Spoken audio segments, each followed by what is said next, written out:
Hey, what's up everybody? It's Lids, and we're back for some more Gwent, and today we're playing a new deck with cards that just released today for the new The Tide Rises expansion. And it is so powerful, and we'll be playing it in Standard. Let's go give it a look. So today we'll be playing a Skellige, Onslaught, Pirates, Raids deck using a bunch of cards from the new The Tide Rises expansion, and those cards are absolutely busted. And I cannot believe how many win conditions we can fit in one deck. It's a Raids deck, so of course we have a couple of the Highland Warlords to increase the power of our Raids, and a Teleportation to replay one of those Warlords to get even more power on the Raids. Then we have damage with things like Stunning Blow, Gutting Slash, and Primal Savagery, all of which, especially after using those Warlords, become incredibly powerful. But we also have the new Naval Supremacy, which creates and plays a bronze Skellige ship. But more importantly, when it's in our graveyard, whenever a unit is played, either for us or our opponent, it will get damaged by 1. Then after Naval Supremacy has applied that damage 13 times, it will get banished and stop doing that. That number does go up from the Highland Warlord, which means we could get tons of damage automatically every turn from Naval Supremacy. Just be careful, because that means your units could be taking a lot of damage as well. Fortunately, with Onslaught, we can get a lot of armor on our pirates and ships, and it also means that that damage supports our deck more than it supports our opponent's deck. All I'm saying is be careful when you play this card, because there are some very strange things that can happen depending on just how much you've buffed the damage and when you play it. But before you play Naval Supremacy, you probably want to get Funeral Boat on the board, which is the new common card for Skellige, and this is absolutely insane. It can carry around almost single-handedly, because it will deal damage to a random enemy unit whenever any card enters either player's graveyard. That means units and special cards. So playing a raid will deal 1 extra damage, and if you remove a card in the process, then it will deal an extra point of damage as well. And even if your opponent plays a special card or removes one of your cards, they'll still take 1 damage from the Funeral Boat. So this can really add up. Those things might already be enough to win round 1, but if you have to, you could also finish the round with Yustianna, who will deal a bunch of damage to your opponent's cards, and as long as you've dealt a lot of damage to your opponent to build up her armor before you play her, you don't need to be too worried about her self-damage. Or if necessary, you could even break out your scenario, Endless Voyage, which gives you huge value once you've played a few pirates. So just playing this might scare off a lot of opponents in round 1, but if you're trying not to overcommit too much, then you could just use a little Seagull to trigger that scenario, which also works really well with the Funeral Boat, and gives you some carryover value, making it a good round 1 play for that reason as well. Then for round 3, of course, you can play the scenario if you still have it, but you can also drop Defender, followed by Sukrus to protect your Defender, followed by the new Hjalmar card, which gives you a huge clashing unit, and if you put him next to Sukrus, then you don't have to worry about his self-damage, and as long as you have at least 1 raid card saved in your hand, then he can be a pretty big point slam as well. You can also use Crach for even more clashing, and play whatever remaining pirates or ships you have next to him. Then you can also finish with Bran, who's a bit of a point slam in addition to giving us extra base power on all of our veterans, which is especially impactful if you were able to save Yustianna for round 3. So there's a look at the deck, and honestly, it has so much damage, it is unbelievable. And so many ways to win rounds that it is extremely flexible as well. Just be a little careful with cards like Naval Supremacy that you don't accidentally have all that self-damage backfire. There are also lots of modifications you can make to the deck if you'd like. For example, you could swap the scenario with Tyr, in which case you'd probably want to add a little more discard as well. But there are also lots of synergies for that, so if you prefer to go that route, you absolutely could. So there's a look at the deck. Now let's go see it in action. Alright, so going up against Nilfgaard here, and they'll go first. Okay, and so we have several of our raids in hand here with the Primal Savageries and Naval Supremacy, but we'd like to see a Warlord if we're going to build around that Gutting Slash as well. So I think let's maybe even dump one of you. Crach, I mean, I'm just not loving... We have some of the pieces to make for an interesting round 1, but just not quite all the things I'm looking for here. Okay, Funeral Boat. That could work with the raids. We did, of course, just mulligan some of them out, though. Alright, this is going to be a status deck, I have to imagine. Because status has got a huge buff in this most recent patch, this expansion. Pikeman can do that, and Imposter implies that as well. I think we'll start with the Longship. Really wanted to see a Warlord, though, because that was most of the stuff we have in hand is the stuff that works well with that. Right, not surprised to see that get locked. I imagine we're going to get at least 1 status on us every turn. Let's go Naval Supremacy. It does take a long time to get the full value out of it. How many pirates do we have in hand? 6? That's actually pretty good. Might even do this. I mean, technically, we're boosting up a card that has a bunch of statuses on it, but so be it. Okay, the Urchin will take the hit with his armor at least. That is a good target, though, for us to go after with something like Gutting Slash. So I think we probably do go that route here.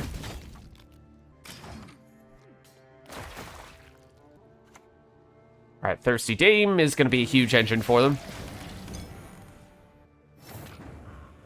And I don't love our options here. I mean, we might even go Leader Ability Charge just to get some armor. And then go Funeral Boat. That way, we tank the hit a little bit for Naval Supremacy. And now, depending on just how many statuses they give out, we might still be able to make Seagull do something on this turn. But no, not with Furcart and Alba Pikeman giving boost to Thirsty Dame. So I think we just want to get out of this round. Fortunately, though, when they play a bunch of cards like they're about to do, we are going to get a bunch of extra value. So a bunch of their cards are going to get damaged. So we will get a ton of armor here.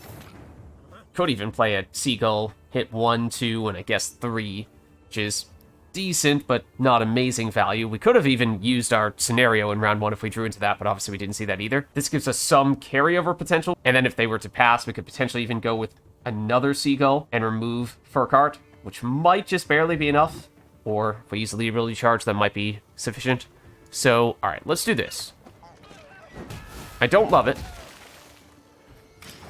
but it might just barely be enough that if they get a little bit greedy here and try to pass early, that we could still catch them. Alright, they'll go Roderick. Pantarella, okay.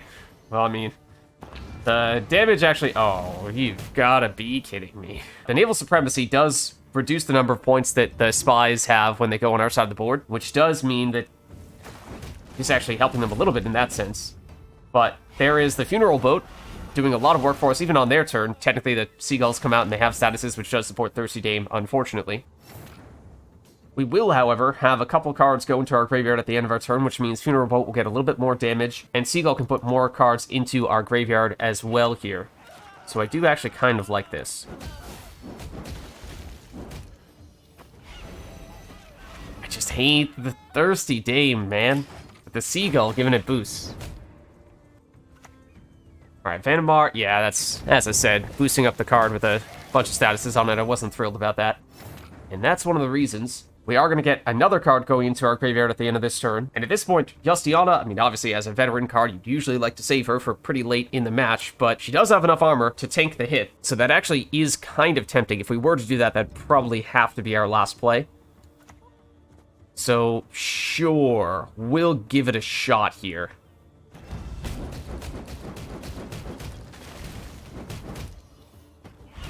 Because that's pretty insane tempo. And at this point, if they want to play further, I mean, they can. We would rather not have to play any of our big stuff here. Well, there you have it. All right. Never mind the fact that we had, by most accounts, a not-so-great round 1 hand. We got carried big time by Funeral Boat.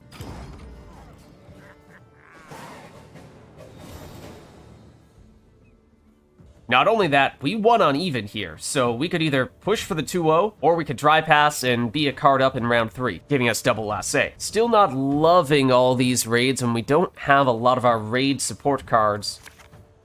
And then Vader, not great either. There's another Funeral Boat. I mean, we saw how effective that can be. Yes, we could Covenant of Steel next to Sukrus and Crach, but we would need more than just a Funeral Boat to play next to Crach. So I think this just doesn't work that well for us here. So I think we do dry pass. They'll go Matza, which does not work when we've already passed. They'll also take the damage from the Naval Supremacy. Alright, and now we start to see some of our big cards. We have Hjalmar, our scenario as well. That was a card that I was hoping we might be able to use to win round 1, but we didn't need it. We should have enough pirates, I would think. 1, 2, 3, and 4. We have plenty of pirates. Okay. Teleportation, mostly for the Warlord. That is the key card that we just have not seen thus far. So it's a little bit awkward here without the Warlord. Having the raids, those could still work with the Funeral Boat, whereas Teleportation without Warlord, not as much so. So I think we might stick with this, because these guys do still complement Hjalmar quite well. So I think we'll do that. So I imagine we're going to see a bunch more of the new status cards here. So we've yet to see the Admiral, really any of the new stuff. A bunch of cards that complement the new stuff, but none of the new stuff just yet. Do you think they have Heat Wave? Can we drop Scenario turn 1? Might be best if we go Defender first, although I do imagine that's going to get immediately either purified or removed through other statuses, but we'll play it safe. We'll give it a shot. I think we do want to go melee row, because Hjalmar in particular is row locked to the melee row. Alright, it's Alba Pikeman, so yeah, more statuses.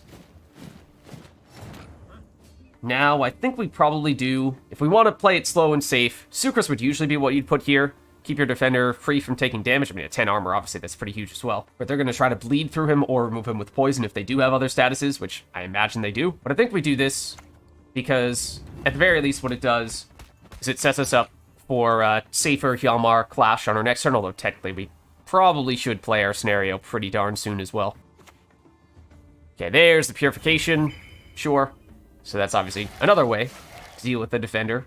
So, yeah, I imagine they probably had any of a number of ways to shut it down, but was at least worth checking. So in that case, we do have a lot of stuff we're going to want to put in the melee row. Now that the defender isn't really doing anything, we should probably go scenario range row, just leave us space to put Hjalmar right in between these two, especially because Hjalmar, once we play raids, can boost cards based on their armor, and these guys do have a ton of armor. Okay, Slave Driver, what are they going for? Extra Alba Pikeman. Okay, I mean, for what it's worth, it does give us extra armor. They will lock our Crach. Yeah, you see, the thing is, we are going to purify and heal it. Actually, aren't going to have much to play next to Crach, I don't think. Might just end up being this funeral boat, depending on if we go Hjalmar right now or if we go Crach right now. I mean, either one, really. I guess we'll go Crach. Get the extra armor as well. One downside is, and they might be about to remove this Drakkar, depending on what they do here. I was really hoping we'd get this Drakkar order ability before we play Hjalmar, because then we could just absolutely annihilate something. Okay, it's Damien. So we have a ton of damage here, assuming we're about to play Hjalmar. Question is, how are we best suited to use it? Because playing Hjalmar next to Crach is going to get rid of that pikeman. It's not amazing value. And Hjalmar's deploy clash we can use to either get rid of the defender or the Drakkar. I think we just go defender. Get these guys back. Sure, we'll go, I guess on you. And then is this enough? It's enough if we go leader ability, right? And just do that. And they'll forfeit.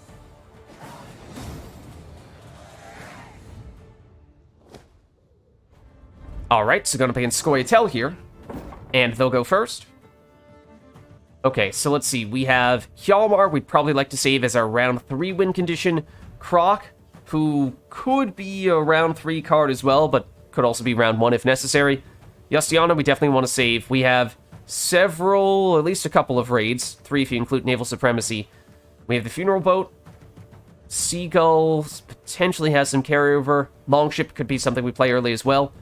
Teleportation, we would prefer to have that. With the Warlord, yes, you could use it to replay something next to Crach, but I think we dump it. And more raids, I mean, might prefer that to... Okay, well, now we do get a Warlord. Alright, it's Sorceress first. I mean, we'd really like to just hit that immediately. And it does go all the way up to 9 with the Stratagem, which makes it a little bit tough to get it out of range for an order. Yes, we could hit it with a Stunning Blow. We could use Leader Ability Charge. It's not exactly the order that I was hoping to play all of our cards, but I guess we'll do it. So you can still use the order now, but if we do this, then you can't anymore. Yeah, they will boost it, though. Just wondering if they'd do that. But at 4 power, it's not going to be that good, especially when they don't have many targets here. So they're going to have to go with Tempering. Not great. Okay, now let's just look more to set ourselves up. So I think we probably go Longship first here. Has a little more armor, which might be significant, because it is now out of Rebuke range. Okay, Megascope for another one. Okay, that's going to be interesting. We should be able to predict when this comes out, and we should be able to use something like Gutting Slash to immediately remove it. But before we do that, would we like Warlord first, or would we like Funeral Boat first? I mean, either one. The Funeral Boat, unfortunately, with 4 base power and just 1 armor, might still be answerable for our opponent, whereas we don't care as much if they destroy the Warlord. So maybe we'll go this route first. That's a trap. Interesting. Okay, very much not what I was expecting them to use there. Oh, they also played it right next to the Megascope, which demonstrates the new spring effect, where if you play a trap next to an artifact, it will immediately trigger. Okay, but there is the Sorceress. We knew that was going to show up. We should have either a Gutting Slash to remove, or we wanted to get a little clever, use something like Seagull, which at least gets it out of order ability range. Or we could even try a Naval Supremacy and see what we get out of that and hope that it is something that can damage you a bit. But we do want to get Funeral Boat out here pretty quickly as well. I guess we'll just keep it simple. Go Gutting Slash. All right, it's a Cat Witcher. What are they trying to destroy? You should go after the Longship. Okay, so now we can hit you with Seagull if we really want to. But I think this might be the time where we sneak in a Funeral Boat. Now you're up to 6 damage is what they would need to remove you, which makes it significantly tougher for that to happen. So I think we put you in this row where the Cat Witcher's not going to hit you. At least not on this turn. And then you're actually going to get some form of damage. Okay, they do that. That's going to hit them a few times over. This is going to get put into our graveyard, which means we're going to get more damage. So that is an interesting use case for the Funeral Boat, but there you have it. I mean, what was that, 2 or 3 points of damage on their turn? Yes, that is the way that it works. Doesn't matter whose graveyard. I do like Seagull here, but I'm wondering if we might sneak in a Naval Supremacy first. This is up to 2 damage every time someone plays a unit, which just barely means Seagull would survive. It does activate on ourselves, so you need to be careful, especially if we're trying to still make up some ground here when they have a lead. But we will get another unit in addition, including another Funeral Boat if we want it, or we could go Whale Harpooner, destroy you. Harpooner would get destroyed as well, for what it's worth, by Naval Supremacy. How many pirates do we have in hand? 1, 2, 3, 4? That's not terrible, to tell you the truth. Any of these are decent. Okay, that's not really who I wanted you to hit, because I was going to do that anyway. We'll get a few points of damage on the Funeral Boat. So now the tough thing is, whatever they play will get damaged by Naval Supremacy. Both for them and for us. So that's going to take a hit. We are starting to run low on cards that we actually want to play in this round, though. And as I said, the tricky thing about Naval Supremacy is that it does make it harder to catch people if they already have a lead. Makes it very easy to defend leads, though. So Seagull, I mean, we only have 2 targets, which is a little bit unfortunate, but you would be damaged, so that much is nice. In some ways, we actually might want Seagull to get destroyed, so that way we have another card going into our graveyard, setting up more damage with the Funeral Boat. We could use our last lead ability charge, set up 1 more Seagull going into our graveyard, but I think that might be overkill. So let's try this. I don't love it. Oh, we do also need to hit our own Funeral Boat. That is a little bit unfortunate. Okay, they're going to go Matron, which will get hit. It will boost. But now I'm thinking, although we would have liked to have saved Yustianna for round 3, she has had at least some time to build up armor, so she will survive her self-damage. And although not guaranteed, has a pretty decent chance of removing at least one of their cards here. Most likely one of those 2. And if that happens, then we'll get some pretty solid damage from Funeral Boat and get out the Seagulls as well. So I think that's probably the last thing we want to play here. We really do not want to use either Crach or Hjalmar. So let's do this. Okay, please remove at least 1 card. Thank you. Perfect. So at this point, if they want to play further, I guess we'll let them. They would, I believe, still get damage from Naval Supremacy, yes. So that is where it becomes much tougher for them to make that happen, and these might be cards that they don't want to play anymore in this round. Ogier does a really good workaround, though. In fact, one of, if not the only way that they could have caught us on that 1 turn. Would have been a really good counter for almost any of our cards, though, so in some ways, I guess it's kind of nice that they're committing it here. We have 1 more charge on Naval Supremacy, so basically, we're just going to damage whatever card we play here, and they're not going to take damage with whatever they play on their last turn, so I think we might just end the round here. Unfortunate that it ends so close to winning in round 1, but I think that was still decent, given what we used. And decent given what we saved, because we still have Hjalmar, we still have Crach, we just drew into a Funeral Boat, which might be less impactful in a short round, but we just saw it was a huge deal in round 1. Stunning Blow, we do want to have at least 1 raid to combine with Hjalmar, And if they dry pass here because they did play one more card than us, then Warlord is a great throwaway card in this round. If they want to try to push further, then, okay, it might get a little bit awkward, but I think we can make this work.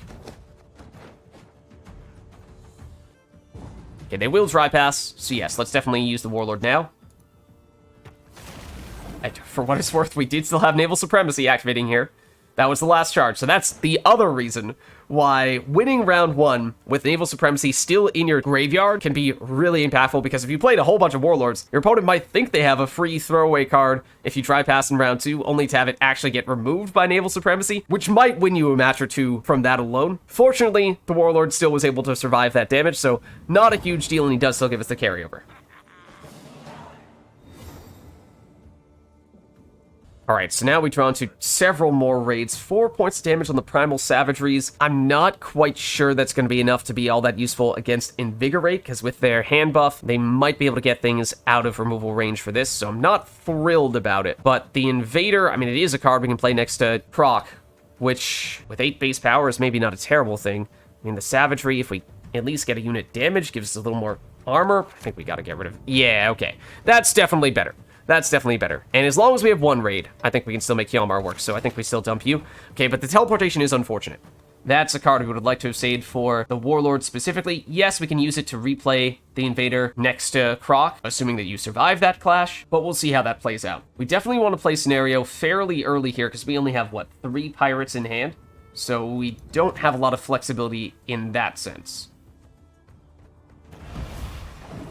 We are going to need to play Hjalmar in the melee row. Just as a reminder, he is row locked. Okay, Dunka. More hand buff.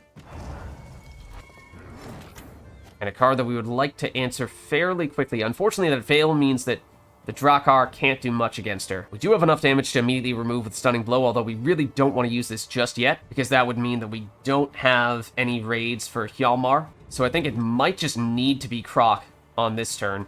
And I think we will probably look to put Hjalmar and the Invader next to him, which means we should play you in the melee row. Give armor to you guys. And now next turn we can look to play, well, okay, possibly something to remove Figgis. In fact, we could go Hjalmar, clash with Figgis, and then use Crach's ability to destroy Dunka as well. Does that help us at all if we go Drakkar order on Figgis? I mean, I suppose we might as well, because we're not going to use it on Dunka, and we are going to get a whole bunch of damage from Hjalmar here. Is it going to make his clash any more efficient? Actually, I don't think it does, to tell you the truth. So I think we just do this, which also technically doesn't make a huge difference, but we go Hjalmar, remove Defender. It's going to give us extra charges here. It will also bring back a Seagull. We have a couple charges for the Drakkar. Then next turn, we're probably looking to play the Invader next to Crach, and hopefully destroy whatever unit they play next. Although, getting the Funeral Boat down here wouldn't be a bad thing either. Okay, it's Siri Dash. That is a card we very much want to destroy. So I think that means that it pretty much has to be Invader here, because Funeral Boat does not do it by itself. Or, well, some Drakkar charges. I mean, yeah, actually, I think we can go Drakkar charges plus Funeral Boat. And if necessary, we go Leader ability here, but in that, is that enough by itself? I think it already is, right?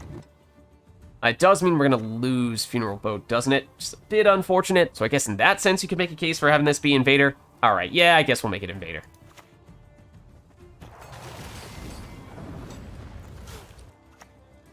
Okay, you do not have anything to give Vitality or Purify, so that's good. That's one of the benefits of us having as much removal as we do have. We could hit you with a Drakkar Infusion, which I think is probably going to be something we want to do.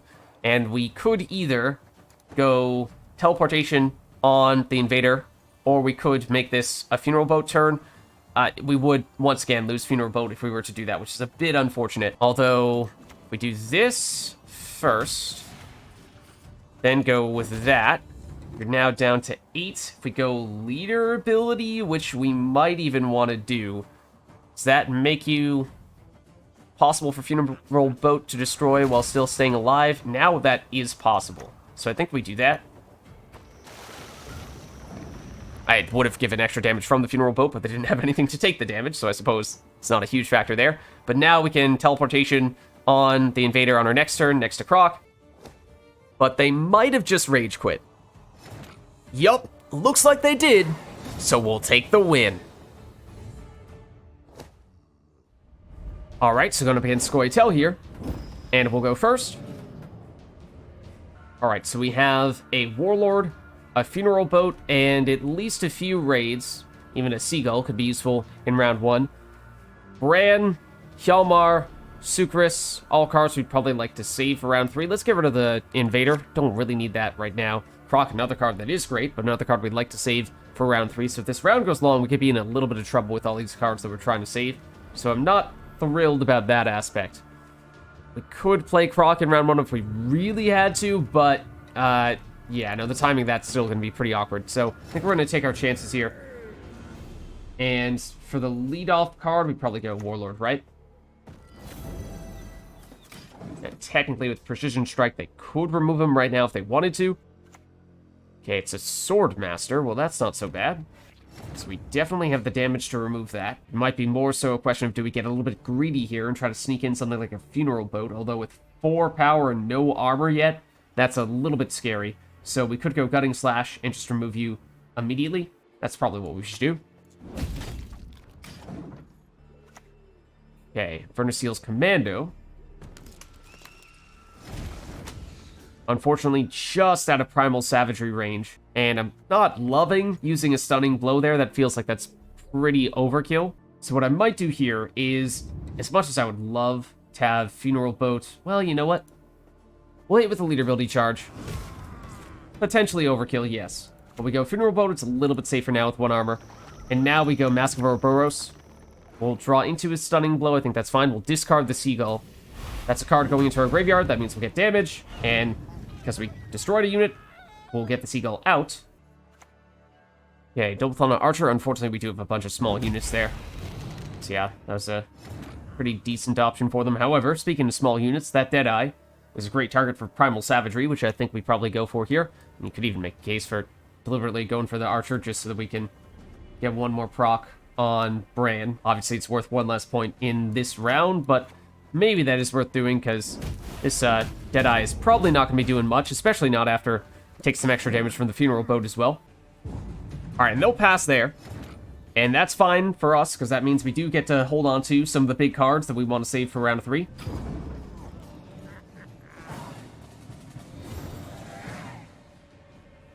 Okay, and so we do have a couple of throwaways here. We did play 1 more card than our opponent, so probably not looking to push aggressively for the 2-0. The Tuirseach Invader, we have Crach in hand, so in round 3, it's not a bad play. Seagull is decent to develop carryover, although not really on turn 1. So, yeah, we really don't have much for turn 1 here. Might even get rid of a Stunning Blow. As good as it is, I'm looking more for units here. It could be Invader, and then Seagull, and then basically just play it from there. I guess what I'd really love to see, though, would be... Okay, no. I was hoping that we'd find a Naval Supremacy, because they might try to catch us, but it becomes really awkward when they're taking 2 damage every time they play a card. Unfortunately, though, no such luck. So, I think we can certainly use one of these invaders. It's not a huge deal. Okay, Oniro. Okay, so yeah, they're Elf Overload, Waylay Bombs, and whatnot. With Vanadane. So, what we'll probably do here is just drop a Seagull, hit Vanadane, get it damaged, put a Seagull into our graveyard, and that way we can get some out for a little bit of carryover in round 3. Obviously, that means we will be basically handing them a target. The Waylay. Oh, also, we're going to have to hit our own Invader. Not that that's a huge deal. So we are not really looking to push in round 2 at all. Alright, there is a Waylay. But I think we are fine leaving it here. They'll go with another Waylay, though. Which, of course, means they'll win round 2. Okay, here's the Naval Supremacy, so that's certainly still an option if we were to play that relatively early. But otherwise, we might not have much time for this to activate. Primal Savagery with 3 damage. I mean, if they have Deadeyes, then we should be able to make that work. Although we don't yet have our scenarios. That'd probably be the thing we'd like to see more than anything at this point. Let's dump a Gutting Slash. Warlord, it's a little late for that. Okay, Funeral Boat could still be quite good. Okay. Now, I think we can all predict what's going to happen here. They put Waylays back into their deck. Okay, so as I was saying, we do want to play Naval Supremacy very early to maximize the amount of time we have for this to activate. However, it will damage both us and our opponent, which means if we have anything that we really want to get on the board before we use Naval Supremacy, we should do that now. What I might do is go Covenant of Steel first as our defender. I'm going to go melee row because we are planning to play Hjalmar, who is row locked to the melee row. So that's the place where we want to be most protective. Okay, so Nero, we'll see if they have a way to answer our defender. If not, we're about to put a Sukrus next to it. Okay, interesting. It is Angus. We'll make all the future Deadeyes stronger. That means Primal Savagery might not be nearly as effective as we'd hoped it might be, but hopefully we'll have enough damage that we'll still find some small targets to go after. I'm curious if they'll heist him, though. So now let's go Sukrus here. So that means now our defender is pretty safe, and we could also start playing cards next to Sukrus to avoid taking the self-damage from Naval Supremacy. Well, okay. Sure. You could still Heat Wave, but Sukrus by himself is still very meaningful, very effective. So now we'll go Naval Supremacy, and let's see. Have anything row locked? No. Hideaway. How many pirates do we have in hand? Probably a lot. Just 3. I mean, that might still be the best option, though. Otherwise, it's Drakkar, who actually will get damaged by the Naval Supremacy, which will be just enough to remove the armor. But I think we'd still do this to make Sukrus a little bit stronger. It does need to go in the range for us. We're not going to put him next to Sukrus, but you'll take the damage. You'll get boosted. Okay, there's Feign Death. Not very surprised to see that. Do have their leader abilities still. So now it's probably either Crach or Hjalmar. I think we'll go Crach first. We're next to Sukrus, so that he does not take damage, and we'll put armor on all these guys. Okay, it's Trickster. Ooh, that is kind of devious. Yeah. Okay, now it is much harder to set up Crach, but we can at least go Hjalmar now if we'd like to, and with that, we could remove Angus, I guess. Yeah, I think we'll do that. Get rid of you. Get out the Seagulls again. We should use Crach as well. And, I mean, you're really the only engine here, I suppose. Though, even that's not active when Alyssa's still on the board. Okay, they're going leader ability charges now. They obviously can go after a Seagull if they really want to. Okay, here is the Waylay Bomb. Oh, man, I wish we had the Funeral Boat on the board when they did this.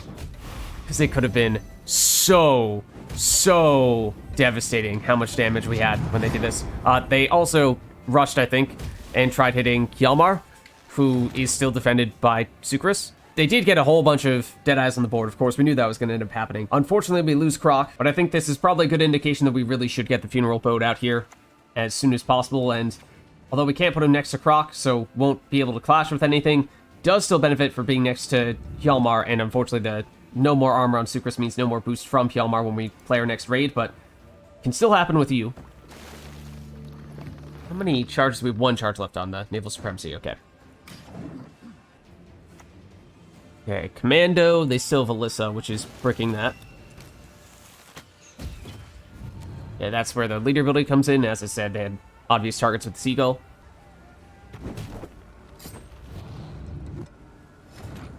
Okay, so I think now we probably do go Yustianna. She can still go next to Sukrus if we'd like. Well, she has decent armor to avoid taking the self-damage. And we do still want her to have armor next to Hjalmar, because then she can get boosted when we play Stunning Blow and or Primal Savagery. So let's do this. Hopefully we can get rid of some of their cards, and in doing so, get some extra damage from Funeral Boat.